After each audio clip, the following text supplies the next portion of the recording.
Just walked up the hill here at Cobbler Creek, sitting on an old ruin of a house.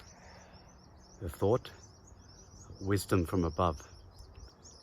James, talking to a church, facing all kinds of trials, said, count it all joy when you encounter those trials.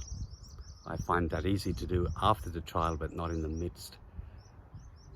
But then the perspective thought he gives is the trial is something that God is using to strengthen our faith and our character.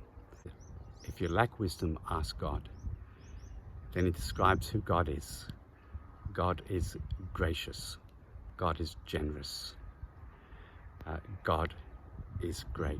But then he said, when you ask in faith. Don't be double-minded. Later on in his book, he talked about two other approaches to wisdom. He actually says they're quite demonic. On one side, there's a root of anger, and those who seem to have all the answers, and they speak out with presumption and pride. And the other side is another kind of pride, but it comes out of anxiety, not of selfish ambition, but they look with jealousy at the one who speaks with anger. And you can see that in society as people speak against the government or the medical system or whatever. And these are false wisdoms, have their root in fear and a disconnect and a brokenness.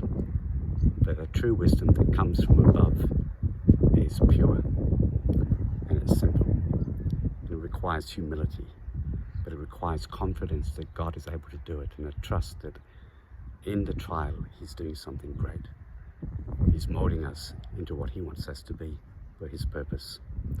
And so we take that on board and we can say, thank you, Father, you know what you're doing. And we have joy, even in the midst of the grief and the uncertainty. We trust you, and wisdom will be given as we need it, step by step.